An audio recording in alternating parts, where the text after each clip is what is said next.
Você está sentado em seu assento no vasto espaço aberto, com a Terra atrás de você ficando cada vez menor. Ao seu redor estão os controles e botões para manter a nave espacial intacta. Você e outros 2 membros da tripulação estão trabalhando duro nos controles. Pela janela, você vê alguns meteoritos voando, estrelas e planetas ao longe. Você está prestes a ser uma das primeiras pessoas a pousar na Lua após anos de testes e pesquisa. Você deve considerar todos os passos perfeitamente, caso contrário, muitas coisas ruins podem acontecer, como colidir com um asteroide ou até mesmo ser deixado no vácuo do espaço sem nenhuma maneira de voltar para o caminho certo. Pesquisas mostram que cerca de 1/3 de todos os pousos na Lua enfrentaram muitos problemas. Fazer um lançamento em direção à Lua requer um foguete especial viajando a mais de 40.000 km/h. E uma vez em órbita lunar, a nave espacial pode se soltar do foguete e navegar até a superfície lunar e pousar. Parece simples, certo? Descobrir o cálculo matemático necessário para o pouso era a razão pela qual fazer com que um humano pousasse na Lua parecesse uma ideia ridícula. No entanto, os cientistas conseguiram fazer isso estudando e observando o voo de helicópteros. Ao contrário de um avião, que precisa de velocidade para decolar, as grandes hélices de um helicóptero dão um empurrão forte para voar. Basicamente, tem que girar com força suficiente para levantar seu próprio peso do chão. Com isso em mente, precisamos considerar a força gravitacional puxando tudo para baixo. Na Terra, a força da gravidade é de 9,81 metros por segundo ao quadrado. Na Lua, é de apenas 1,6 metro por segundo ao quadrado. Então, sabemos quase tudo sobre a aterrissagem na Terra. Mas e quanto a pousar em uma superfície que mal ajuda nisso? São necessárias 3 etapas. Fazer toda a pesquisa e matemática necessárias para calcular as condições adequadas, usar um veículo de teste para praticar e usar um simulador de voo para imitar as condições da atmosfera da Lua. Helicópteros não eram realmente a melhor referência para o pouso, já que a gravidade está fazendo a maior parte do trabalho. E a nave espacial não se parece em nada com um helicóptero. Era necessário simular uma nave espacial de apenas 5/6 do seu peso. Como a atração gravitacional na Lua é mais fraca do que a da Terra, conseguir navegá-la nessas condições é vital para o momento em que fosse realizar a missão real. Cientistas da NASA decidiram fazer um hangar de guindaste para levantar a nave espacial com cabos enquanto simulavam o voo e o pouso, assim como dublês em um filme com cabos presos a eles para cenas de luta e ação. Todavia, ainda não foi suficiente para determinar se realmente poderíamos pousar corretamente na Lua sem a ajuda dos cabos de segurança. Eles precisavam da liberdade adequada, então voltaram à prancheta de desenho. Os cientistas estavam prestes a desistir, até que tiveram a brilhante ideia de simular as condições de pouso na Lua, instalando uma espécie de ventilador de jato destacável na parte inferior da nave espacial para manter um impulso consistente para cima. Ao fazer isso, conseguiram criar um cenário em que a nave teria 5/6 do seu peso na Terra e sem os cabos de segurança para segurá-la. Entretanto, depois de muitas tentativas e erros, a única maneira de ver se o pouso na Lua seria possível era na prática. Então, estando tão longe da Terra, você e sua equipe veem a Lua pela janela. É muito maior do que parece da Terra. Sua superfície enche toda a janela. Mas pousar não será moleza. A nave espacial tem que orbitar ao redor da Lua para determinar o melhor momento para pousar. E não se preocupe, é por isso que você tem uma boa equipe. É necessário fazer diversos testes e medições para descobrir o momento e local ideal para o pouso, e isso pode levar mais de 24 horas. E assim que os cálculos estão prontos, a nave espacial se separa da órbita e desce. É aqui que a física do helicóptero entra em jogo. Um helicóptero precisa inclinar pelo menos 5 graus para avançar depois de subir do chão, o mesmo para retroceder. Mas isso é porque temos gravidade para ajudá-lo. Acima da Lua, voando através do vácuo do espaço, a nave precisaria inclinar pelo menos 30 a 40 graus para seguir em frente. Assim que a nave chegasse a um bom local para pouso, ela voltaria a 90 graus e pousaria lentamente na superfície. À medida que você se aproxima, pode ver a superfície lunar a poucos metros de distância. Essa é a parte complicada, mas foi bem sucedida. A equipe na Terra não poderia estar mais feliz. Os membros da tripulação também estão entusiasmados com a sua realização. Você coloca o seu traje espacial e equipamento e desce a escada. Você deixa sua primeira pegada na Lua e olha para a distância à sua frente. A Terra é apenas um pontinho azul ao longe. Você é capaz de pular na gravidade quase zero. Isso é que eu chamo de moonwalking. Depois de passar muito tempo na Lua, é hora de voltar. Neil Armstrong, o primeiro homem a pisar na Lua, passou apenas cerca de 2 horas e meia em sua superfície antes de retornar. Contudo, você esqueceu as chaves dentro da nave e agora está preso. Brincadeirinha. Embora seria uma boa reviravolta na trama, hein? Você volta e lança a nave espacial de volta à órbita para se reunir com a outra nave acima de você. E depois de reacoplar uma nave a outra, você sai da órbita lunar e volta para a Terra. Assim que conseguirmos enviar humanos para a Lua de forma consistente, o próximo grande passo a ser alcançado é pousar em Marte. O famoso rover de exploração Curiosity viajou pela superfície de Marte e reuniu informações necessárias para que os humanos pousem lá. E a NASA pretende ter os primeiros humanos lá em cima depois de 2030. A jornada será centenas de vezes mais difícil do que a da Lua, mas muitas perguntas científicas serão respondidas assim que isso acontecer. Os seres humanos podem ser capazes de reunir alguns dos recursos naturais lá e até mesmo construir postos avançados e colônias. Existem infinitas possibilidades e desafios. A viagem da Terra para a Lua é de cerca de 400 mil quilômetros. Marte fica a cerca de 56 milhões de quilômetros de distância. Talvez exista a possibilidade de um novo posto avançado humano em Marte, construindo uma nova sociedade de cientistas e engenheiros para aproveitar ao máximo as condições. Seria completamente autossuficiente, fornecendo caminhos adequados para a agricultura. E tendo humanos em Marte por tanto tempo, os cientistas poderão entender corretamente o planeta. Mas para entender como o corpo humano responde ao ambiente do espaço profundo, teríamos que ter muita prática antes de conseguir essa passagem para Marte. A experiência mais próxima de ter uma colônia no meio do nada é a estação Amundsen Scott no Polo Sul. Ela foi projetada para suportar todas as condições adversas do frio seco e congelante. Estar em local tão isolado pode ser bastante estressante sem a prática adequada. A jornada pode não ser tão longa quanto para Marte ou para a Lua, mas estar no Polo Sul é como chegar a um planeta totalmente novo. A estação em si está equipada para fornecer as condições adequadas de que todos precisam para se sentirem confortáveis. Além do forte sistema de aquecimento, a estação tem uma sala de recreação para esportes e música, uma biblioteca, um lounge e até uma estufa para cultivar todos os vegetais e frutas possíveis. Na verdade, a estufa é a única maneira de você se sentir como se estivesse em uma floresta tropical. E mesmo antes de ir para lá, você teria que ser avaliado para ver se consegue lidar com o isolamento por meses. Não que você estivesse completamente sozinho, mas ainda assim é longe da civilização. Toda a população da Antártida é composta por cientistas e engenheiros, e você precisaria ser examinado por um médico para determinar se está fisicamente apto para ficar lá. Essa estação foi construída para os cientistas estudarem espaço e coisas relacionadas à geologia. Estar no maior deserto do mundo pode afetar as pessoas. Para sair da estação, é preciso usar pelo menos 3 camadas de luvas e suéteres e jaquetas extremamente grossos para suportar o frio. Pisar no Polo Sul é até mesmo comparado com caminhar na Lua. Já se passaram décadas desde o último pouso tripulado na Lua, Apollo 17, que aconteceu em dezembro de 1972. Já não está na hora de pensarmos em voltar ao nosso satélite cheio de pó e talvez até mesmo ficar lá? A NASA fez uma promessa em relação a esse tema. Eles estão se preparando para enviar astronautas à Lua novamente, talvez até 2025. Tudo isso acontecerá por meio de um programa chamado Artemis. Ele também incluirá a primeira mulher a conhecer a superfície lunar. Agora você pode se perguntar, por que ainda não fizemos isso? Um ex-administrador da NASA disse algo interessante sobre o assunto. Não foi por causa de questões científicas ou tecnológicas. O problema é que os projetos em potencial levavam muito tempo e eram muito caros. Veja bem, as viagens espaciais, especialmente quando envolvem seres humanos, não são fáceis para o bolso. É verdade que nos últimos anos a NASA teve orçamentos de bilhões de dólares. Parece dinheiro suficiente, certo? Bem, não quando você dá uma olhada na lista de tarefas deles. Isso porque eles têm que considerar tudo, desde telescópios e projetos de foguetes gigantes, até missões que também têm como alvo o Sol, Júpiter, Marte e além. Vendo dessa forma, a NASA precisa ser muito boa em fazer orçamentos para atingir todas as suas metas. Mas não é só por causa das finanças. A própria Lua é bastante problemática.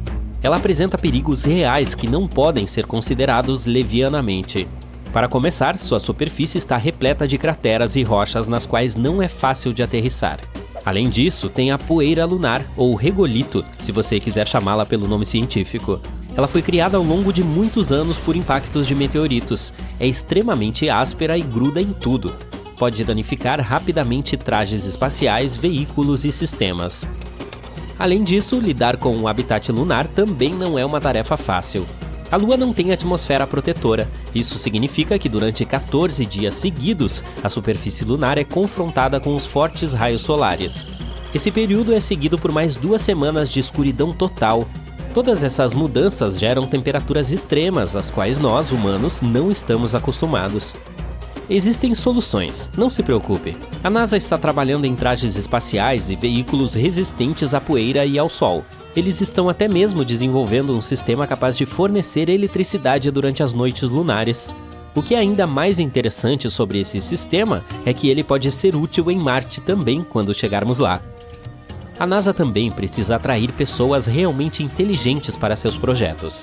Pense nisso, a idade média das pessoas que trabalhavam no controle da missão da Apollo 13 era de apenas 26 anos, e naquela época essas pessoas já haviam participado de várias missões.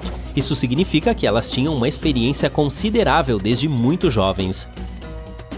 Mas é aqui que outras pessoas também podem ajudar. Nos últimos anos, não foi apenas a NASA que trabalhou incansavelmente para revolucionar as viagens espaciais. Há muitas pessoas bem-sucedidas por aí com recursos suficientes para participar desses esforços. Algumas estão desenvolvendo novos tipos de foguetes que também podem pousar na Lua. No total, a NASA colocou 12 pessoas em nosso satélite. Esse é, sem dúvida, um dos momentos mais incríveis de sua história, se não o melhor. E esses astronautas fizeram coisas incríveis lá em cima. Trouxeram pedras, tiraram fotos, fizeram experimentos científicos e até deixaram bandeiras para trás. Todos esses foram momentos importantes das missões Apollo.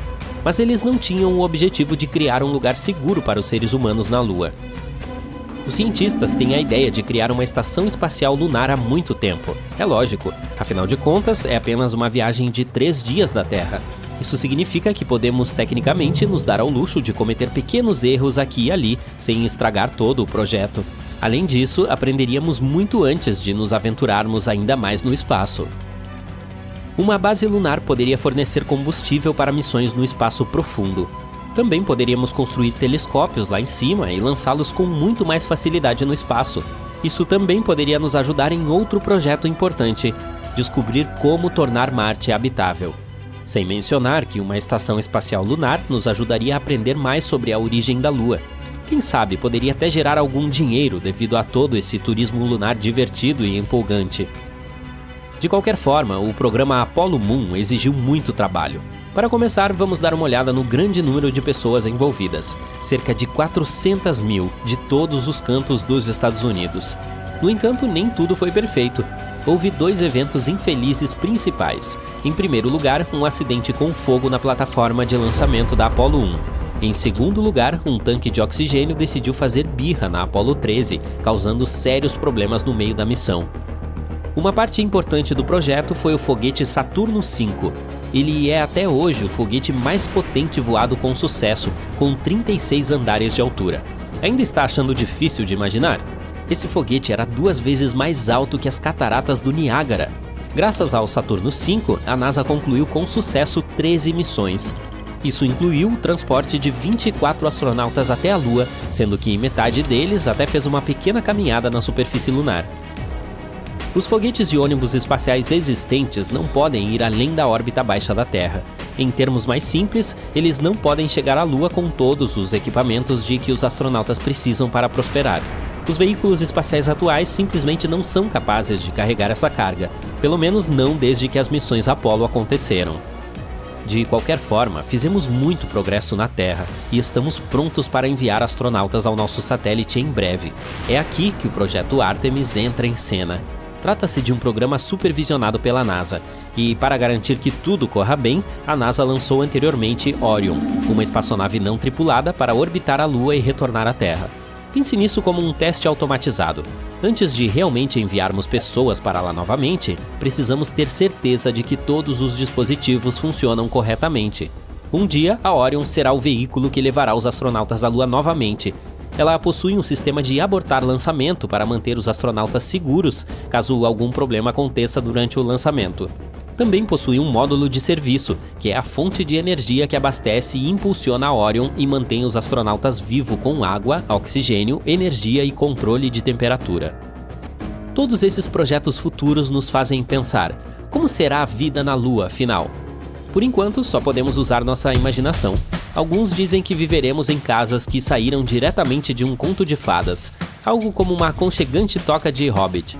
Viver no subsolo da Lua pode ser uma necessidade. Isso se deve às temperaturas escaldantes e à falta de oxigênio. Se acrescentarmos as ameaças de meteoritos e a radiação ininterrupta, não é de se admirar que não possamos simplesmente caminhar em sua superfície. E quanto ao transporte? Empresas grandes e pequenas estão tentando criar a viagem ideal para a Lua. Se as estimativas atuais estiverem corretas, um tipo de táxi lunar decolará em 2024. Ao contrário de nossos foguetes atuais, esses táxis espaciais não terão de lidar com as condições adversas de reentrada na atmosfera terrestre. Será mais fácil para eles fazer várias viagens de ida e volta. Para apoiar nossa vida lunar, precisaremos ter uma área especial para os táxis espaciais decolarem e aterrissarem com segurança. Pense nisso como uma plataforma de aterrissagem em um trecho firme e plano da superfície lunar, salvaguardada por paredes para proteger contra a poeira lunar. A movimentação na superfície da Lua também será facilitada. Os veículos de última geração de que estamos falando terão seu próprio ambiente controlado. Isso significa que você não precisará de um traje espacial quando estiver dentro dele. Se quiser sair um pouco do seu veículo espacial, é claro que precisará vestir seu traje espacial. Tudo bem, já temos nossas casas e nossos passeios organizados. Mas e quanto ao combustível? É aí que a Lua nos dá uma mãozinha. A gravidade mais leve da Lua significa que não precisamos de tanta energia para escapar de sua atração. Além disso, a Lua tem gelo, e isso é muito útil. Talvez possamos converter esse gelo em combustível para foguetes.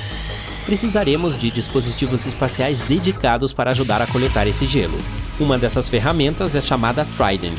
É como uma furadeira perfeita para escavar a superfície gelada da Lua.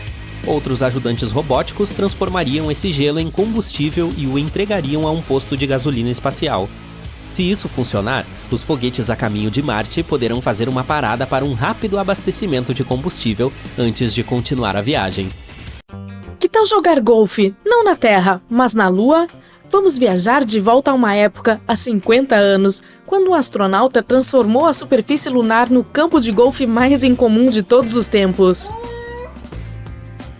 Qualquer golfista lhe dirá como é complicado evitar as armadilhas de areia. Mas imagine Alan Shepard, um astronauta da NASA, lidando com uma superfície inteira que parece um pó super fino. Durante a missão Apollo 14, ele fez uma pausa para mostrar algumas habilidades espaciais de golfe para todos que estavam assistindo da Terra. Depois de sua primeira tacada, deu outra com entusiasmo. Para Shepard, parecia que a bola ia para todo sempre. Vamos voltar à realidade por um momento. Graças à pesquisa da Associação de Golfe dos Estados Unidos, ou USGA, temos alguns números. Eles descobriram que a primeira bola lunar de Alan percorreu 22 metros e a segunda, 37. Como isso se compara às tacadas médias daqui? Na gravidade normal, uma tacada geralmente atinge cerca de 107 metros. Isso mostra que, embora tenhamos aprimorado nosso jogo na Terra com tecnologia e treinamento, o playground de baixa gravidade da Lua é um ambiente completamente diferente. Agora, vamos fazer alguns elogios a Alan. Golfe lunar? Não é tão simples quanto se pode imaginar.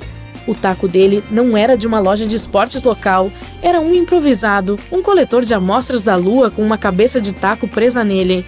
Acrescente a isso o traje espacial volumoso que ele usava. Imagine tentar bater uma bola usando uma roupa tão rígida quanto papelão. Com todo esse equipamento, Alan só conseguiu dar uma tacada com uma mão. Você gostaria de ter uma experiência semelhante? Bem, talvez não consiga jogar na Lua tão cedo, mas pode tentar debaixo d'água. Alguns dizem que as condições são semelhantes. É aqui que as coisas ficam ainda mais interessantes. A USGA não acreditou apenas na palavra de Alan sobre onde suas bolas caíram e quis investigar. Para começar, usou imagens ultra nítidas da missão Apollo 14, além de algumas nítidas da Câmera Lunar Especial da NASA, lançada em 2009. A partir delas, foi possível mapear a jornada dessas duas bolas de golfe. Alan gostou tanto de seu taco exclusivo que quis trazê-lo de volta para casa. Nada demais, certo? Bem, veja bem, naquela época, os astronautas deixavam para trás itens desnecessários para abrir espaço para as rochas lunares, mas não esse taco. Então, durante os anos 70, esse equipamento de golfe interestelar encontrou um novo lar no Museu da USGA em Nova Jersey. Diferentemente dos comuns, esse tinha uma peculiaridade. Feito de alumínio e teflon, foi construído para dobrar e se encaixar perfeitamente nos espaços apertados do módulo de pouso lunar. Como surgiu essa ideia do golfe na Lua? Bem, em 1970, a lenda da modalidade Bob Hope fez uma visita à NASA. Inspirado pelo amor dele pelo esporte, a ideia surgiu na cabeça de Shepard. Para transformar seu sonho em realidade, ele colaborou com um golfista profissional e com os especialistas em tecnologia da NASA. Juntos, eles criaram um taco que atendia às rígidas normas de segurança da Agência Espacial Americana. Mas Alan não queria que isso fosse apenas uma surpresa. Lembre que viajar para a Lua exigia protocolos muito rígidos. A ideia não era simplesmente fazer um piquenique aleatório lá em cima, você sabe. Assim, ele se certificou de que os funcionários da NASA concordassem com esse jogo improvisado. Inicialmente ficaram céticos, mas acabaram dando o sinal verde depois que o astronauta expôs seu plano com paixão. Ele também prometeu que começaria a jogar se tudo corresse bem na missão. Determinado a fazer tudo perfeitamente, o cara se preparou como um campeão. A história conta que ele vestia seu robusto traje espacial e se esgueirava para locais secretos para poder praticar. Décadas depois, ainda estaria refletindo sobre sua aventura lunar e foi o único jogador a dar tacadas na Lua. Não foram apenas bolas de golfe que os astronautas deixaram para trás em suas viagens. Na verdade, muitos objetos foram deixados entre 1961 e 1972, o ano do último pouso no nosso satélite natural.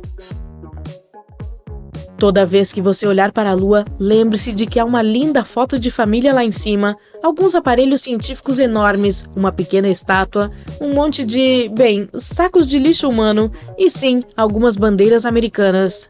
Os anos se passaram e, tecnicamente, esses itens ainda estão por lá.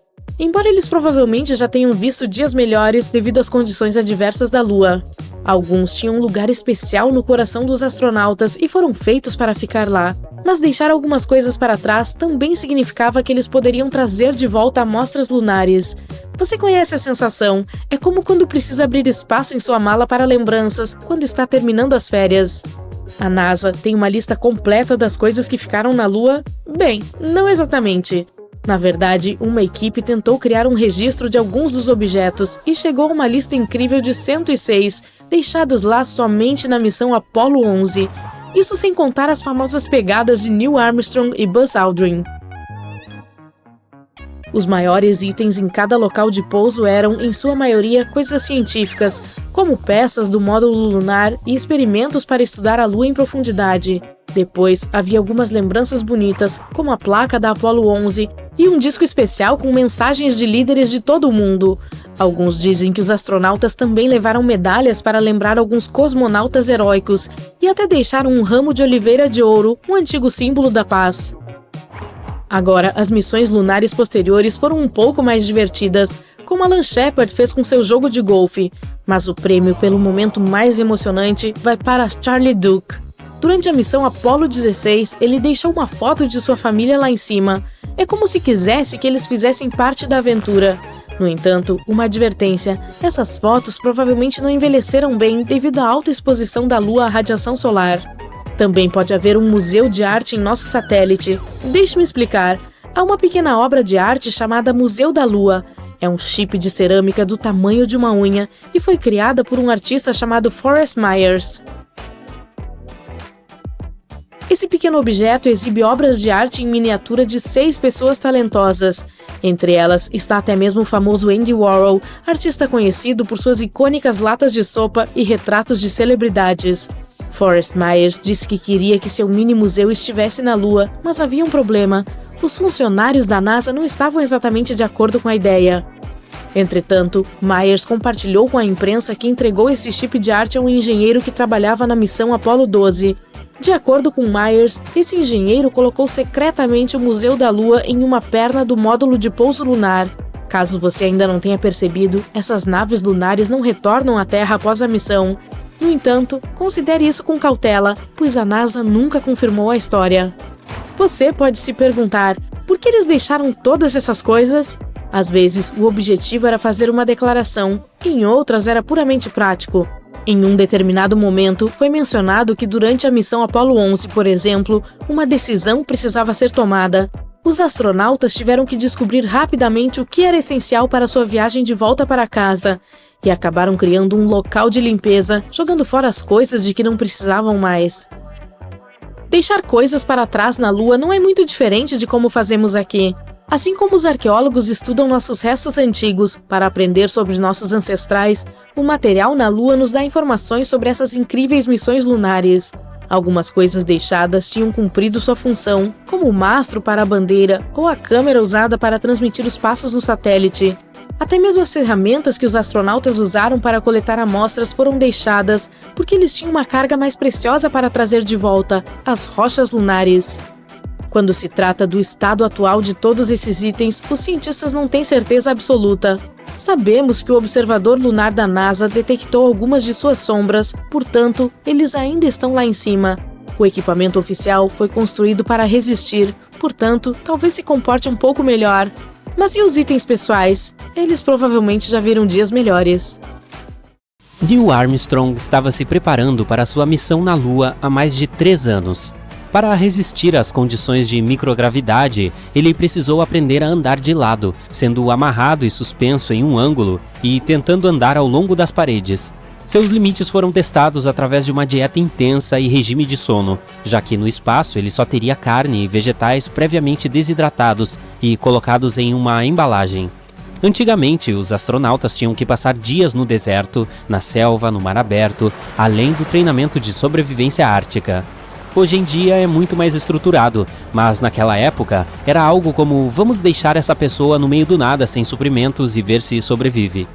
Antes de pousar na Lua, Neil Armstrong teve que coletar e estudar amostras de rochas no Grand Canyon, explorar antigas formações vulcânicas na área de testes de Nevada e procurar aberturas de gás e lava, lagos de lava e crateras em vários locais do Havaí. Em 20 de julho de 1969, Armstrong recebeu um café da manhã saudável antes de decolar: bife, ovos, torradas, suco e café. Ele recebeu o que os médicos chamam de refeição de baixo resíduo, o que significa que ele não teria que ir ao banheiro logo depois. Levou 109 horas e 42 minutos para chegar à superfície da Lua, em uma área chamada o Mar da Tranquilidade. Ele teve que viajar 384.400 quilômetros para chegar lá. A tripulação poderia ter ido para o Oceano das Tempestades ou para a Baía Central, mas este lugar foi escolhido para pousar porque tinha boa visibilidade, era relativamente plano e facilmente acessível com o mínimo de combustível possível. Quando estava a cerca de 150 metros acima da superfície da Lua, Armstrong teve que manobrar a nave espacial manualmente para garantir que não pousasse em uma cratera perigosa. Ele continuou sobrevoando por cerca de 1 minuto e meio, movendo-a para os lados até se sentir confortável para pousar. Assim que seu dispositivo pousou em segurança, ele imediatamente fez uma conexão por rádio para o controle da missão, localizado em Houston, no Texas, com a agora famosa mensagem: "A Águia pousou". Firmemente, ele desceu a escada do módulo lunar, enquanto uma câmera de televisão estava conectada à nave para registrar seu progresso. A câmera também transmitiu o sinal de volta à Terra, onde centenas de milhões de pessoas estavam assistindo ansiosamente. Precisamente às 23 horas e 56 minutos pelo horário de Brasília no mesmo dia, Armstrong colocou os pés no solo lunar, dizendo: "Esse é um pequeno passo para o homem, um salto gigantesco para a humanidade". O cronograma dizia que o astronauta precisava dormir antes de pisar na Lua, mas ele escolheu sair mais cedo do que o planejado, já que, obviamente, não conseguia dormir. Se Armstrong tivesse andado na Lua sem equipamento especial para respirar, ele teria sentido um odor estranho, meio mofado e sulfúrico. Ainda assim, ele teve a chance de sentir o cheiro quando retornou ao módulo lunar. O fato é que partículas do solo estavam agarradas aos seus pés, então o odor se espalhou por toda a cabine. Ele descreveu como o cheiro de cinzas molhadas de uma lareira, ou como o ar cheira após fogos de artifício. Quem teria imaginado que precisaria levar uma vela perfumada quando fosse para a Lua? Além das pessoas que foram até lá, ninguém jamais teve a chance de saber exatamente que cheiro a tripulação sentiu. Mesmo durante essa primeira missão, quando amostras de solo e rocha da Lua foram transportadas para laboratórios em containers herméticos, quando abertas na Terra, surpreendentemente o cheiro havia desaparecido. Ele também sentiu que a superfície da Lua era fina e parecia um pó, mas disse que não tinha dificuldade em se movimentar. Um outro membro de sua equipe se juntou a ele cerca de 20 minutos depois. Toda a caminhada lunar levou um pouco mais de 2 horas. Durante esse tempo, Armstrong e seu companheiro de equipe configuraram vários dispositivos na superfície do nosso satélite. Um deles era para medir com precisão a distância exata de lá até a Terra, cronometrando o tempo de um feixe de laser para ir e voltar da Terra até a superfície lunar. Outro era destinado a medir terremotos lunares e possíveis impactos de meteoros, o que nos levou à descoberta de que a Lua estava muito viva afinal. Sabemos hoje que os maiores terremotos lunares são muito mais fracos do que os terremotos que acontecem na Terra, embora seus movimentos possam durar até 1 hora, muito mais do que no nosso planeta. Eles conseguiram reunir cerca de 23 quilos de amostras de rocha e solo, e também tiraram muitas fotografias do terreno, onde também hastearam uma bandeira dos Estados Unidos. O astronauta até teve a chance de conversar com o presidente Richard Nixon por menos de 1 minuto. A última coisa na lista para Armstrong era dar uma caminhada até o que hoje é conhecido como Cratera Oriental, 60 metros a leste do módulo lunar. Foi a maior distância percorrida da nave espacial naquela missão específica, aproximadamente o comprimento da metade de um campo de futebol.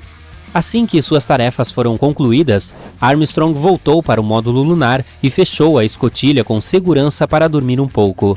Enquanto se preparavam para a decolagem, Armstrong e sua equipe descobriram que, por causa de seus trajes espaciais robustos, haviam quebrado o interruptor de ignição do motor de subida. Não é grande coisa, eles pensaram, então usaram parte de uma caneta para empurrar o interruptor e iniciar a sequência de lançamento. Às 13h54, a famosa Águia começou a subida. Além do equipamento científico instalado na superfície da Lua, uma placa também foi deixada lá. Dizia: aqui homens do planeta Terra pisaram pela primeira vez na Lua, julho de 1969 d.C.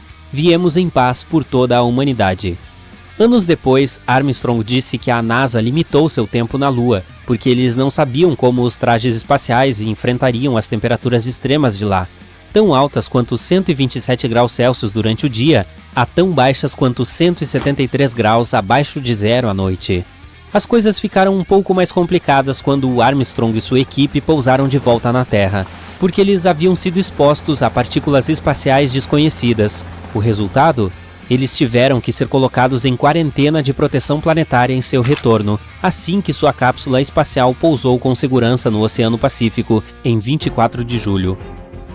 Essa quarentena específica para os astronautas da Apollo 11 é uma das razões pelas quais temos micro-ondas em nossas cozinhas hoje. Quando eles voltaram da Lua pela primeira vez, inicialmente passaram seus primeiros dias em uma instalação móvel de quarentena, ou MQF. Claro, a MQF tinha cadeiras confortáveis, beliches, banheiros e chuveiros, mas não tinha muito espaço para uma cozinha chique.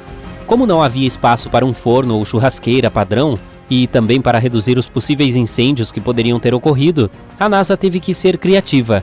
Foi assim que o forno de micro-ondas de bancada foi desenvolvido, para ajudar os astronautas com suas refeições sem a agitação de uma cozinha totalmente equipada.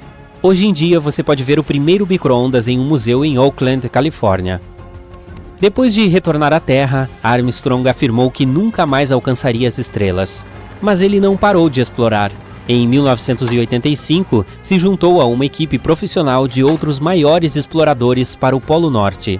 Ele se juntou ao alpinista Edmund Hillary, ao aviador Steve Fossett e ao fotógrafo Patrick Morrow, chegando ao Polo Norte em 6 de abril de 1985. Armstrong afirmou que queria ver como era o gélido polo da Terra de perto, já que ele só o tinha visto da superfície lunar. A missão Apollo 11 foi, no entanto, inesquecível para Armstrong.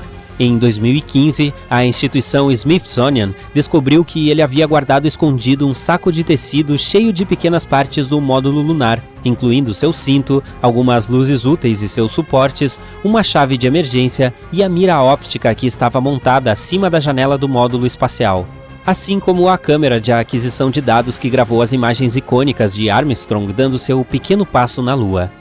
Armstrong guardou isso para si por muitos anos, até que sua viúva Carol finalmente encontrou. Ele até manteve isso em segredo de seu biógrafo oficial, que muitas vezes perguntou se ele havia guardado alguma recordação de sua famosa missão. No entanto, ele não trouxe esses objetos de volta à Terra sem que ninguém percebesse. Apenas mencionou que era um monte de lixo que ele queria trazer de volta. É um pequeno passo para o homem, mas um salto gigantesco para a humanidade, disse Neil Armstrong, o primeiro humano que pôs os pés na superfície da Lua. Ele esteve lá com Buzz Aldrin, passando 2 horas e meia na superfície lunar. A preparação para o projeto levou alguns anos e todo o equipamento que os astronautas carregaram pesava cerca de 80 quilos. Não foi fácil pousar na Lua. Muitas tentativas na história terminaram em fracasso. Por exemplo, os astronautas de um dos programas da Apollo, o Saturno V, tinham combustível suficiente para lançar as pessoas para a superfície lunar em apenas 3 dias. Mas eles queriam economizar combustível, então demoraram mais de 1 mês para chegar lá. Não há GPS para dizer exatamente onde pousar. A espaçonave viaja rápido e tem que diminuir a velocidade no vácuo sem informações suficientes. Mas desde 1969, 12 pessoas já caminharam lá. A Lua é o único corpo espacial no qual os humanos pisaram até agora. O resto foi visitado apenas por robôs. Mas todas essas pessoas estavam lá apenas para uma curta visita. A NASA anunciou seu programa para trabalhar em uma presença permanente na Lua. Isso ajudaria na pesquisa científica e poderia ser um bom ponto para aprender como fazer o mesmo em outras missões, como a de Marte. Imagine ser a 13ª pessoa indo para o nosso satélite artificial. Aquele silêncio assustador, a poeira lunar sob seus pés e nada além de um céu escuro sem fim, com estrelas por toda parte. Mas você não tem tempo para admirar a vista. Há muitos problemas que precisa resolver antes de pousar. Em primeiro lugar, nossos corpos são como máquinas adaptadas às condições da Terra, como a gravidade, a atmosfera, o ar que respiramos e os alimentos que comemos. Nosso planeta é onde funcionamos de forma otimizada. Nossa gravidade é 6 vezes mais forte do que na Lua, o que é, em comparação com o nosso planeta, quase um vácuo. Durante qualquer coisa que fizer, seria inteligente prender a respiração nessas condições. O vácuo puxaria o ar do seu corpo. O oxigênio, ainda presente nele, se expandiria junto com os fluidos corporais e pressionaria os vasos sanguíneos e os tecidos dos órgãos. Seu corpo, pernas e braços perderiam sua forma atual e inchariam como um balão, ficando 2 vezes o tamanho normal. Se você ficasse assim por mais tempo, não sobreviveria. Mas não explodiria. Sua pele é bem elástica e manteria seu corpo unido. Os líquidos que são expostos a ele evaporariam. A superfície dos olhos e pele ferveria. A mesma coisa com a saliva na sua língua. Mas o sangue ainda seria líquido. As paredes das veias o protegem da fervura. Sem atmosfera, sem oxigênio também. O que já está nos seus pulmões acabaria rapidamente e você não teria nada para respirar. Se os seus órgãos parassem de receber oxigênio, geralmente levado para as diferentes partes do corpo pelo sangue, você desmaiaria porque seu cérebro desligaria. Isso aconteceria nos primeiros 15 segundos. É o tempo que seu corpo tem para usar o oxigênio restante no sangue para manter o funcionamento do cérebro. Fique assim por um tempo maior e... tchauzinho! Sem camada de ozônio, sem campo magnético forte. A atmosfera da Lua é semelhante em densidade às camadas superiores da atmosfera da Terra, onde temos a Estação Espacial Internacional. Isso significa que seu corpo ficaria exposto a todas as perigosas radiações ionizantes do espaço sideral que não podemos sentir agora, pois as camadas ao redor do nosso planeta nos mantêm seguros. Aqui nossos músculos e ossos são ajustados para resistir à força gravitacional. Sem a gravidade, começaríamos a perder músculos e os ossos ficariam mais fracos. É como o peixe-bolha, uma criatura marinha que se parece com o animal mais triste do mundo. Ele vive nas profundezas do oceano, onde se parece com a maioria dos outros peixes, só um pouco mais assustador. Mas quando está ao ar livre, fica achatado e o corpo todo parece um pudim estranho e triste. Tudo devido às diferenças de pressão. A Lua faria você parecer um peixe-bolha, por causa das mudanças drásticas na pressão atmosférica. Não há pressão que mantenha seu corpo todo junto. Já na Terra, uma coluna de ar pressiona uma massa aproximada de 15 a 20 toneladas em toda a sua superfície corporal. Não percebemos isso porque esse pilar de ar pressiona igualmente de todos os lados. Também existe ar dentro do corpo humano. A pressão interna é igual à da atmosfera, e na superfície lunar não há pressão de fora para dar suporte. É muito frio lá em cima também. As temperaturas mudam drasticamente, passando de 120 graus durante o dia para menos 133 à noite. Um dia na Lua dura 29 dias terrestres. Isso significa que você passaria 14 dias e meio na claridade insuportável e os próximos 14 dias e meio na escuridão cósmica assustadora. Você pode congelar se for noite da mesma forma que em outros lugares do espaço. Dependendo de onde estiver exatamente, isso aconteceria dentro de 12 a 26 horas. Ou, se você visitasse a Lua, durante apenas uma tarde normal, viraria um crocante queimado. É melhor fazer como o Apollo 11 e ir de madrugada. A superfície lunar ainda não está tão fria e não houve tempo suficiente para ficar extremamente quente. Mesmo que você tenha sobrevivido a tudo isso, há milhões de colisões de meteoros todos os anos. Todas aquelas pequenas partículas de rocha ou poeira se movendo muito rápido, ou mesmo os detritos de espaçonaves e satélites orbitando. Um ser humano não conseguiria sobreviver nessas condições por mais de um minuto. Para fazer isso e ficar um pouco mais na Lua, a primeira coisa necessária é se proteger da radiação. Seria preciso uma pressão atmosférica simulada semelhante à da Terra, e ela deve ser estável. Você teria que manter a temperatura do ambiente para que seu corpo não congelasse nem queimasse. Proteção contra detritos espaciais e poeira cósmica, oxigênio respirável e também um sistema de comunicação, água, comida e talvez algumas outras coisas para funcionar normalmente. Em 1982, a NASA começou a usar uma unidade de mobilidade extraveicular, EMU, na sigla em inglês, para suas atividades no espaço sideral. A última missão da Artemis estimulou o desenvolvimento de uma nova geração de trajes espaciais. Um deles é o incrível XEMU, de última geração. Provavelmente ele será implantado em alguns anos. A roupa contém oxigênio, tanto para respirar quanto para deixar estável a pressão que mantém o corpo junto. Uma parte do traje, a roupa para resfriamento líquido, é justa, o que significa que se ajusta ao formato do corpo e tem um sistema que recebe água fria e a faz circular. É assim que mantém a temperatura em torno de 20 graus. A água absorve o calor e então se move para a segunda parte do traje. A Lua é o único satélite natural permanente do nosso planeta e o segundo mais denso, logo depois da Lua Io, de Júpiter. Ela se formou de uma colisão conhecida como Grande Impacto. Um enorme objeto espacial do tamanho de Marte atingiu nosso planeta há 4,6 bilhões de anos, logo depois de termos o Sistema Solar e o Sol. Uma nuvem de rocha vaporizada se formou, feita de uma mistura de partículas de terra e de outros objetos.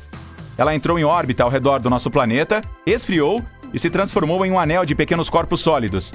Mais tarde, eles se reuniram e foi assim que a Lua se formou. Ela tem algumas coisas legais, como a água em comum que se move e salta conforme sua superfície fica mais quente e mais fria ao longo do dia. A água fica lá até que parte dela derreta, aqueça e ilumine na atmosfera lunar. Então flutua e chega na área que está fria o suficiente para então voltar à superfície. A Lua sempre nos mostra a mesma face. Seu lado mais próximo é marcado por grandes planícies escuras. As pegadas ainda existem na superfície lunar, pois ninguém esteve lá desde 1972, o ano da última Apollo. Não há atividades geológicas ali, como vulcões e terremotos. Nem chuvas nem ventos para apagá-las. Você não acha que é hora de deixar novas? O pouso na Lua foi uma das maiores conquistas da história da humanidade. O mundo estava passando por uma fase difícil, então ver um de nós lá em cima era algo literalmente de outro mundo.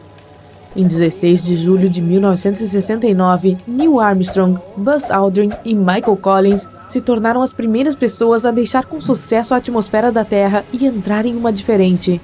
Foi Neil quem deu os primeiros passos na Lua após uma manobra de enorme precisão da nave espacial. A missão Apollo 11 foi o salto para a humanidade de que todos precisavam. Quando chegaram com segurança de volta à Terra, foram recebidos como heróis. Tornou-se o sonho de todas as crianças fazer o que fizeram. Eles estavam em uma cápsula com um paraquedas que pousou a quase 1.600 quilômetros da costa de Honolulu, com uma tripulação esperando por eles. Eles eram as pessoas mais famosas do mundo naquele momento. Mas esse não é o fim da história. Ir para o espaço sideral representava muitas ameaças potenciais das quais ninguém realmente falava. A preparação necessária para a decolagem foi enorme, sem mencionar treinamento e estudos. Eles não sabiam o que esperar, já que foi a primeira viagem desse tipo na história. Havia tanto mistério por trás da Lua que os cientistas propuseram uma teoria de que os 3 astronautas poderiam ter pego alguns germes microscópicos da atmosfera lunar, o que poderia ser perigoso para as pessoas na Terra. Assim que pousaram de volta à Terra, tiveram que ficar isolados por 3 semanas. A hype era real. A comunidade da saúde estava extremamente preocupada com essas bactérias extraterrestres e não queria arriscar. O público também estava assustado. Os helicópteros de recuperação pairaram acima. Os mergulhadores de resgate fizeram uma limpeza profunda na escotilha da cápsula com iodo para desinfetar qualquer coisa que a cápsula pudesse ter trazido do espaço. Depois, os astronautas receberam um traje de proteção biológica para usar na cápsula antes de sair para a atmosfera terrestre. Após vestirem os trajes, eles foram desinfetados com alvejante e levados a um porta-aviões de helicóptero para serem escoltados a uma unidade móvel de isolamento. A unidade atracou no Havaí enquanto eles estavam na instalação móvel de quarentena até ser levada para a base da Força Aérea de Ellington, em Houston, no Texas. Eles foram então colocados no Laboratório de Recebimento Lunar. Lá, tiveram que passar mais 15 dias dentro de uma sala com circulação de ar controlada para diminuir o risco de se expor ao mundo exterior. Eles tiveram que ficar na luz ultravioleta para eliminar micróbios ou bactérias do espaço. Na verdade, depois de cada dia, todos que trabalhavam no laboratório tinham que se desinfetar e tomar banho para estarem seguros. E no caso de serem infectados com alguns micróbios lunares, eles também tinham que se isolar, assim como os astronautas. Dentro da câmara, os 3 homens tiveram que encontrar maneiras de se divertir. Com 2 semanas restantes em isolamento, eles fizeram o que outros humanos fariam em uma câmara fechada. Conversaram o tempo todo. Muitas risadas, brincadeiras e todo tipo de interação que eles poderiam ter um com o outro. Relatórios dizem que eles estavam confortáveis, mas como não havia muito o que fazer lá dentro, ficaram entediados muito rapidamente. Eles comiam bem e faziam todas as refeições necessárias para se manterem saudáveis. Enquanto isso, se ocupavam com algumas atividades como tênis de mesa, malhar na academia e até tocar o ukulele. Bom, pelo menos foi isso que Neil Armstrong fez. Alguns deles corriam para frente e para trás no corredor. Os astronautas perdem massa muscular quando ficam no espaço por muito tempo, então malhar não é apenas diversão, mas sim obrigatório. Eles até fizeram uma festa para comemorar o 39º aniversário de Neil durante o isolamento. Ele ganhou um bolo com velas assado por um dos funcionários do laboratório. Além disso, eles tinham alguns baralhos de cartas para se divertir, revistas e cobertura de mídia sobre a sua missão. Eles também falavam com alguns de seus familiares quando tinham a chance, separados por paredes de vidro e usando um telefone. Eles respeitavam a privacidade um do outro e encontravam maneiras de se manter ocupados sempre que um deles estava conversando com um membro da família ou discutindo assuntos particulares. Os astronautas também tiveram que fazer exames médicos diários e responder a longos interrogatórios da NASA separados por vidro. Eles passaram algum tempo trabalhando em relatórios da missão e terminando alguns trabalhos escritos. A cereja do bolo foi quando o presidente Nixon os visitou antes de serem enviados ao laboratório para parabenizá-los por serem os heróis que todos admiravam. E depois que aqueles 21 dias terminaram, eles foram libertados de seu isolamento. Os cientistas não encontraram nada assustador em seu sistema, nem em nada que carregassem consigo. Não havia patógenos, micróbios ou bactérias lunares, o que significa que não havia vida na nossa rocha vizinha flutuando no ar. Os 3 homens finalmente puderam ir para casa com suas famílias e desfrutar da liberdade da atmosfera terrestre. Eventualmente, a quarentena foi abandonada, mas qualquer astronauta que for à Estação Espacial Internacional tem que ficar isolado antes do lançamento para que não leve nenhuma infecção até lá. Os cientistas começaram a focar em Marte como a nossa futura casa. A SpaceX de Elon Musk quer liderar a missão lá e usar robôs como os primeiros a pisar no planeta vermelho. O Tesla Bot foi exibido em 2021 e pode nos imitar muito bem. Ele pode fazer as tarefas chatas diárias que não gostamos de fazer, como limpar, comprar mantimentos e alguns trabalhos pesados. Graças ao fato de andar como nós, podemos ter uma boa ideia de como os humanos se moverão em Marte. Os robôs podem enviar relatórios de volta à Terra assim que receberem os dados e provavelmente podem estudar o meio ambiente se houver de fato micróbios extraterrestres vivendo em Marte. Mas nada disso acontecerá tão cedo. Há muitos passos a serem dados antes que possamos nos ver vivendo no planeta vermelho. O primeiro desafio é chegar lá. Os cientistas previram que poderia levar até 9 meses dentro de uma grande nave espacial, seguindo uma rota cuidadosamente mapeada. É provável que haja muitos robôs ajudando e alguns humanos especializados em vários campos para ajudar com qualquer coisa necessária. Sem dúvida, terá quartos de dormir adequados, uma sala de exercícios e uma sala de recreação, dentre outros. Será arriscado, mas emocionante. E depois de todos esses meses de viagem, será a hora do pouso, que será igualmente ou ainda mais desafiadora. A NASA usou um guindaste espacial especial para aproximar a sonda Curiosity da superfície de Marte em 2012. Então, talvez possamos desenvolver alguma tecnologia nesse sentido para configurar antes da chegada da nave espacial. Uma vez que as coisas sejam descobertas, é hora de se preparar para a grande aventura, se instalar. Os passos iniciais foram estudados e a tripulação sabe exatamente o que fazer, o que construir e onde conduzir tudo. Robôs e engenheiros construirão alojamentos, fazendas cobertas e o essencial necessário para sobreviver. Claro que eles podem levar uma certa quantidade de alimentos e recursos que podem durar anos, mas o principal objetivo é ser autossustentável. Precisaremos produzir água, comida e ar respirável se quisermos ficar por lá. Há algumas evidências de que Marte já foi um planeta cheio de água, então é possível que possa haver alguma água subterrânea ou nas calotas polares. Não podemos cultivar sem água, o que nos leva ao nosso próximo desafio: cultivar alimentos no meio de um deserto estéril. Teríamos que viver em cápsulas para respirar e andar por aí sem um traje de proteção. Sendo assim, cultivar alimentos nessas cúpulas será fácil, mas com o suprimento limitado de água para as culturas, teremos que encontrar uma maneira de produzir água e imitar as condições para o crescimento das plantas. Uma vez que essas coisas sejam construídas e estudadas, vem o próximo desafio: energia. A energia solar é uma das escolhas óbvias. Essa fonte de energia pode alimentar células de combustível e baterias nucleares para o nosso uso diário. E, assim que tudo isso esteja funcionando, podemos finalmente dizer que conseguimos realizar um assentamento fora da Terra. Mais cedo ou mais tarde, mais naves chegarão, com mais pessoas se estabelecendo e construindo um futuro lá fora. Até lá, saberíamos se há micróbios extraterrestres que possam representar uma ameaça, para saber se uma quarentena é ou não necessária. E tudo o que vai custar são algumas dezenas de bilhões de dólares, uma pequena soma para o próximo grande salto para os seres humanos.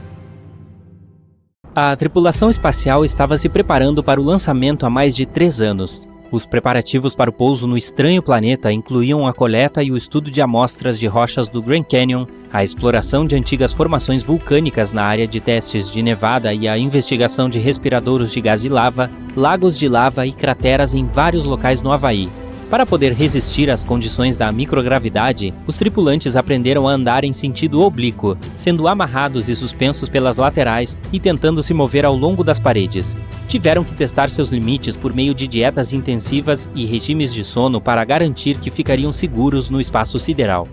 Levaram 3 dias, 3 horas e 49 minutos para chegar à superfície desse novo mundo em um lugar chamado Mar da Tranquilidade.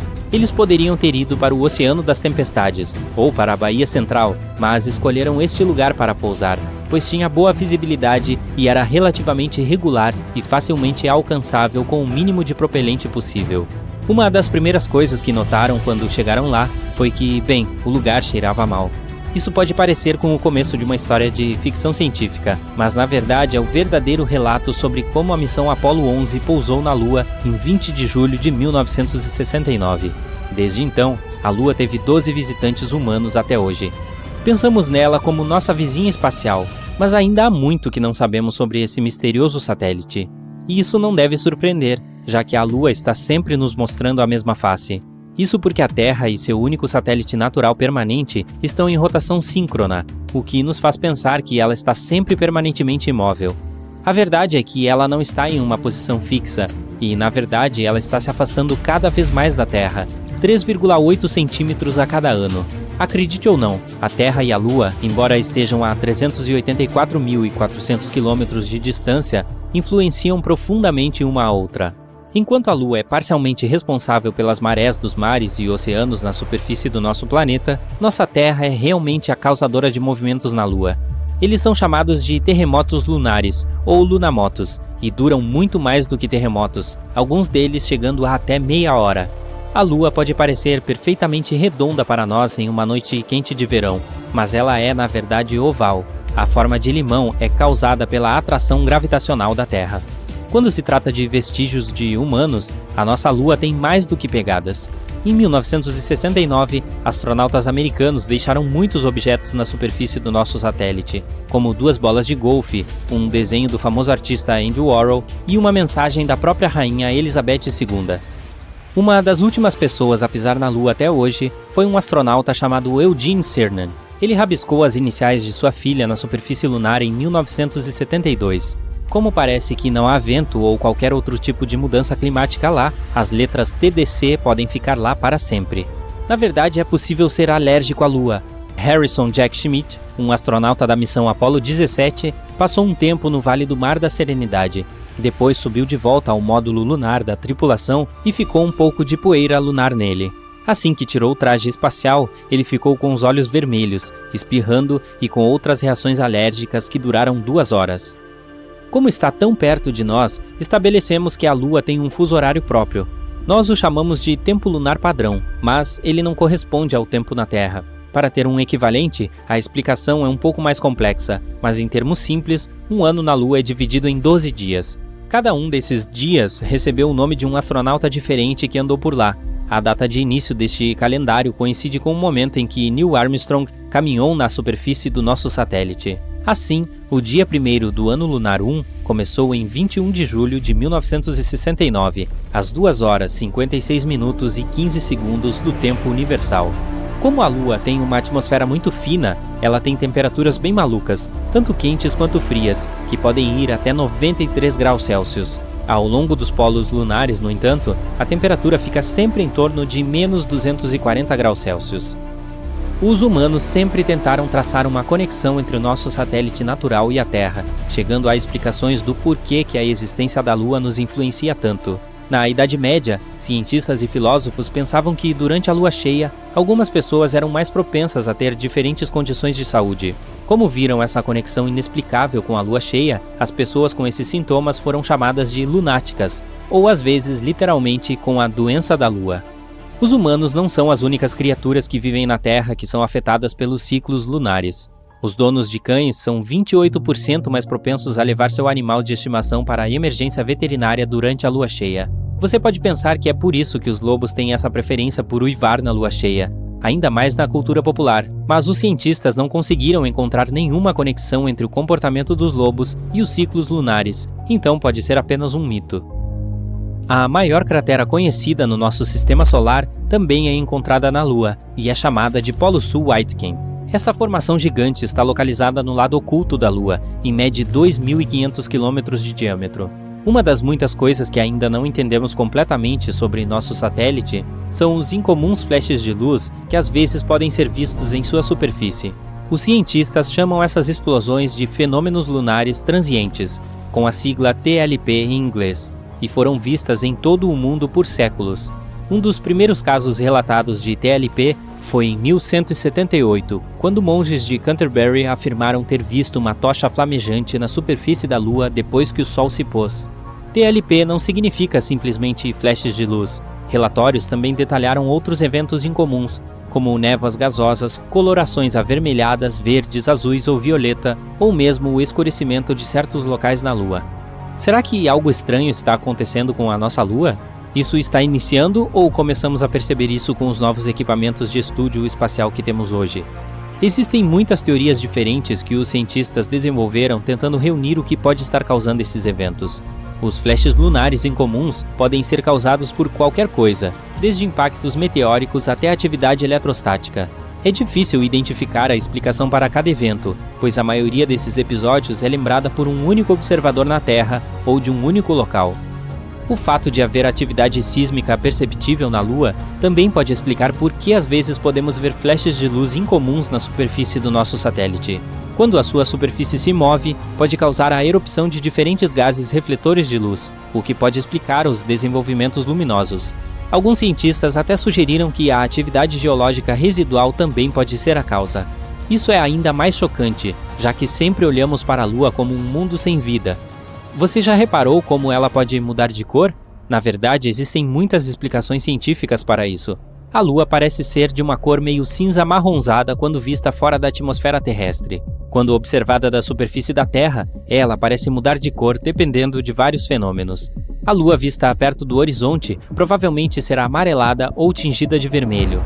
A Lua mais rara, de cor azul, indica que você está olhando para o nosso satélite através de uma atmosfera que carrega partículas de poeira maiores. Ela pode até parecer roxa às vezes, mas o que causa essa tonalidade específica ainda está em debate.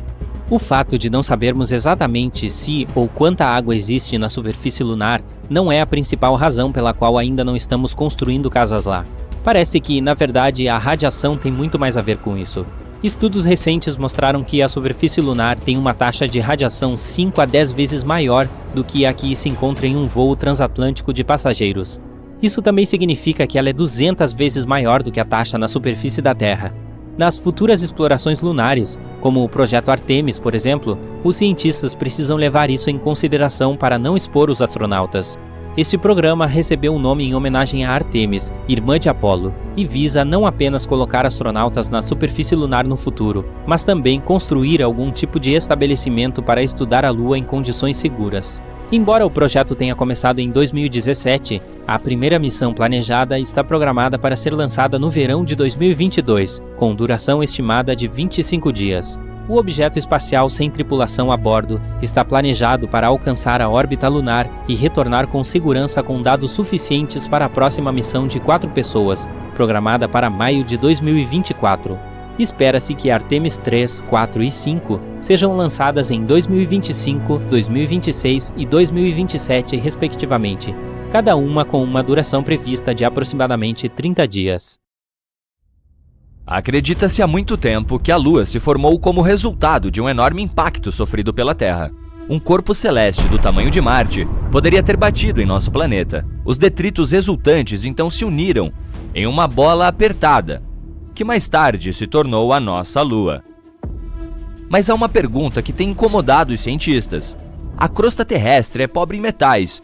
Então por que a Lua tem tanto metal em seu solo? As pesquisas mais recentes basicamente jogam essa teoria principal pela janela. Então, novamente, não sabemos nada sobre como a nossa vizinha mais próxima se formou. Na Lua, o ferro é preservado em perfeitas condições, porque não há oxigênio. Ele simplesmente não pode enferrujar. Mas há alguns anos, os cientistas fizeram uma descoberta inesperada. Nas regiões mais altas do nosso satélite, o ferro é oxidado e enferruja. No início, essa descoberta deixou os astrônomos perplexos. A presença de ferrugem pode significar que as pessoas podem respirar, pelo menos em certas áreas da Lua. Mas então, a explicação veio à tona. O oxigênio que chegou à rocha sem vida pode ser oriundo do nosso próprio planeta. Na ausência de atmosfera, os ventos solares batem na Lua incansavelmente e nada pode detê-los. Essas explosões podem tirar um pouco de oxigênio das camadas superiores da atmosfera terrestre e o carregar até a Lua. As moléculas então descansam nos pontos mais altos da superfície lunar.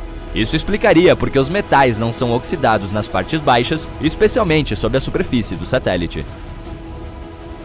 A água na Terra é na verdade um quebra-cabeça envolto em mistério e coberto de enigmas. A teoria mais popular é que ela foi trazida para o nosso planeta por cometas gelados e asteroides, que deixaram para trás não apenas crateras poderosas, mas a substância líquida, graças à qual agora conseguimos viver.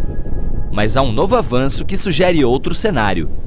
No espaço, há muita matéria orgânica e, sob condições específicas, poderia produzir tanta água que seria suficiente para encher nossos oceanos 1000 vezes.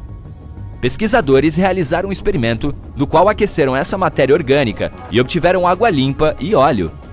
Se isso for confirmado em estudos futuros, pode significar que até mesmo o petróleo surgiu na Terra, não apenas graças a restos fossilizados de seres vivos, mas também vindo do espaço sideral. As mudanças climáticas que estamos testemunhando provavelmente fazem parte de um ciclo natural. Pesquisadores da Universidade da Califórnia, em Santa Cruz, criaram um padrão nas variações climáticas do nosso planeta, e elas parecem estações extremamente longas. Às vezes, essas estações podem durar milhões de anos, e todas estão relacionadas à forma como a Terra está posicionada em relação ao Sol.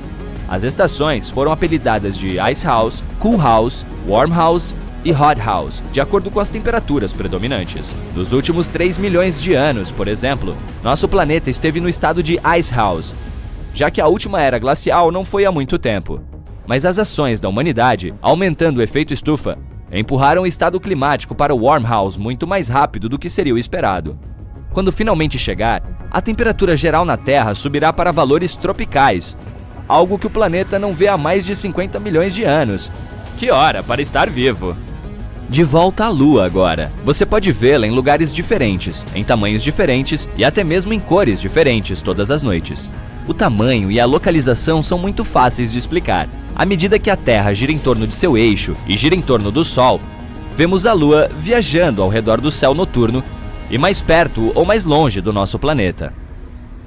Já o que a torna amarelo brilhante hoje à noite e ameaçadoramente vermelho escuro amanhã é uma coisa mais complexa. A cor natural da Lua vista de fora da atmosfera terrestre é cinza acastanhado. Da superfície do nosso planeta, no entanto, pode variar muito. Quando vista logo acima de nossas cabeças, geralmente parece brilhante e quase branca, porque sua luz refletida passa por uma camada relativamente fina da atmosfera. Quase nada bloqueia e refrata o brilho, por isso é muito clara. A Lua pode parecer amarela, laranja ou até vermelha quando vista logo acima do horizonte. O efeito é semelhante ao que acontece ao nascer ou ao pôr do Sol, quando o Sol parece estar vermelho. A luz percorre um caminho muito mais longo para alcançar seus olhos a partir desse local, e grande parte do azul de seu espectro de cores se perde. Isso deixa a cor da luz muito mais quente. Nosso satélite natural também pode parecer azul, e a razão para isso é a presença de partículas finas no ar. Elas refratam a luz, então a Lua nunca é do jeito que parece fora da atmosfera, mas quando essas partículas são maiores do que o habitual, elas deixam a cor azulada. Finalmente, há uma ocasião extremamente rara em que a Lua pode parecer roxa. Ninguém sabe ao certo por que isso acontece, mas os astrônomos acreditam que deve ser uma combinação da atmosfera, partículas de poeira e talvez outra coisa. Não há uma explicação clara. Terremotos lunares não são uma coisa de ficção científica. Eles não ocorrem com tanta frequência quanto em nosso planeta, e quando ocorrem, acontecem mais perto do centro do satélite. Os cientistas acreditam que lunamotos podem ser causados pela gravidade da Terra e do Sol. Existem martemotos também. Por muito tempo, o planeta vermelho foi considerado tectonicamente inativo, mas observações mais recentes mostraram que ainda tem terremotos fracos de tempos em tempos. Você provavelmente nem seria capaz de senti-los se estivesse na superfície de Marte, mas isso significa que alguns processos geológicos ainda estão acontecendo sob a paisagem vermelha e empoeirada. Não existe lado escuro na Lua. Nosso satélite tem acoplamento por maré com a Terra, o que significa que sempre está com o mesmo lado virado para nós, enquanto o outro sempre está fora da vista. O Sol está muito mais longe de nós do que a Lua, e nós dois estamos girando e girando, aquecendo e iluminando este lado e o outro de cada vez. Isso significa que a Lua é iluminada pelo Sol de ambos os lados, um de cada vez. Só que não podemos ver isso de onde estamos. Todos os anos, a Lua está se afastando da Terra devido à interação entre a força gravitacional da Lua e dos nossos oceanos. Ela se move a cerca de 4 centímetros de distância a cada ano, o que significa que em 600 milhões de anos estará 23.500 quilômetros mais longe da Terra do que está agora. O número não é acidental. Esse é o momento em que os eclipses solares totais deixarão de acontecer. Existe água na Lua, não poças ou lagos, mas grãos de gelo de água existem em partes permanentemente sombreadas perto dos polos lunares. Os cientistas acreditam que a água entrou na Lua há muito tempo, durante um período em que tanto a Lua quanto a Terra eram constantemente atingidas por asteroides e cometas, aqueles que contêm gelo de água. Esse processo pode até ter nos ajudado a obter nossos próprios lagos e oceanos, não apenas a água gelada da Lua. Pesquisas mais recentes dizem que o interior da Lua já tinha água e que ela foi para a superfície durante atividade vulcânica. O mesmo pode ter acontecido em nosso planeta também. Para aqueles de vocês que pensam que a Terra só tem uma Lua, saibam que tem outros 2 asteroides em órbitas orbitais com o nosso planeta. O primeiro realmente não circula ao redor da Terra, mas tem algo parecido com uma órbita sincronizada com o planeta. É por isso que parece que está seguindo a Terra em uma órbita estável, enquanto, na realidade, tem seu próprio caminho específico ao redor do Sol. O outro segue uma órbita em ferradura ao redor do nosso planeta. Seu caminho específico aproxima esse asteroide de nós a cada 95 anos. A Lua tem seu próprio fuso horário, chamado Hora Padrão Lunar. O tempo é diferente na Lua, então um ano é dividido em 12 dias, considerando que cada um é tão longo quanto o nosso mês. Os dias receberam nomes de astronautas que caminharam na Lua. O calendário lunar começa no momento em que Neil Armstrong pisou na Lua, em 1969. A crosta lunar não é igualmente espessa em todas as suas partes. A espessura média é de cerca de 50 quilômetros, mas há áreas muito mais finas e muito mais espessas. Isso às vezes se deve a crateras encontradas em toda a superfície, e também a grandes tubos ocos embaixo. Um orbitador lunar encontrou um desses tubos há vários anos, e é bastante enorme. Embora a forma do tubo seja irregular, ele poderia engolir um campo de futebol inteiro. Os cientistas ainda não têm certeza do que poderiam encontrar em suas profundezas. Pode ser um sistema de túneis ou alguma maravilha geológica. A explicação mais popular para isso é que é um tubo de lava, como também podem ser encontrados na Terra. Quando um fluxo de lava esfria, ele recebe uma crosta dura que mais tarde engrossa e cria um telhado sobre a mesma lava. Ela continua a fluir, mas quando para, o canal pode drenar, o que resulta em um tubo vazio.